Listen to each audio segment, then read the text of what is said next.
আমরা যে কয়েকদিন আন্দোলন করেছি, আমাদের আশেপাশের অনেক মানুষের নিউজ শুনেছি, ভয়েস শুনেছি যে তারা আমাদের নাম, আমাদের ঠিকানা বিভিন্ন জায়গায় দিয়ে দিবে, হত্যার হুমকি, আমাদের জেলের হুমকি, অনেক কিছুর হুমকি ধামকি আমাদেরকে দিয়েছিল। আজকে তাদেরকে আমরা খুঁজতেছি কিন্তু পাইতেছি না। এই প্রথম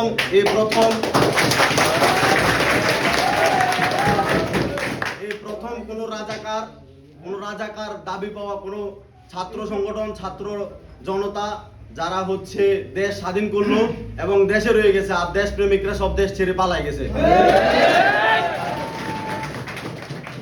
আজকে আমরা সব কথা বলবো, সবাই হয়তো অনেক হাসি খুশি আনন্দে আছি, যাদের ফ্যামিলিতে আর হয়তো আমাদের ভাইটা ঘরে ফিরতেছে না, যার বোন আজকে হয়তো সেই ঘরে গিয়ে পাচ্ছে না, তাদের ঘরে আমাদের তারা আমাদের বীর, তারা আমাদের অনুপ্রেরণা, তারা আমাদেরকে দেখিয়েছে কিভাবে দেশকে স্বাধীন করতে হয়। ছাত্ররা সম্ভব, ছাত্রদের দ্বারা সবকিছু সম্ভব। ছাত্রদের কাছে একটা স্বৈরাচারও মাথা নত করতে রাজি, সেটা আজকে আমরা দেখিয়ে দিয়েছি। আর একটা কথা বলতে চাই, সেটা হচ্ছে আমি সবার উদ্দেশ্যে বলবো, এই দেশটা আমাদের,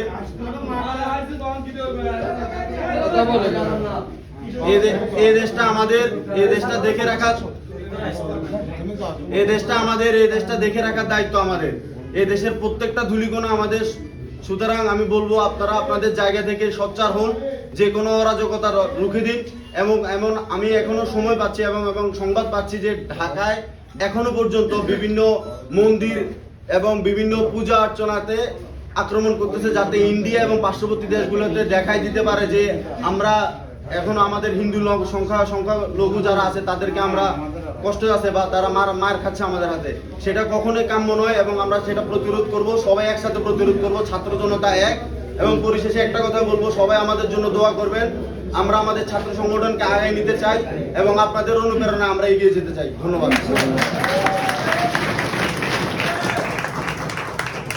ধন্যবাদ শিবলি সাদিককে।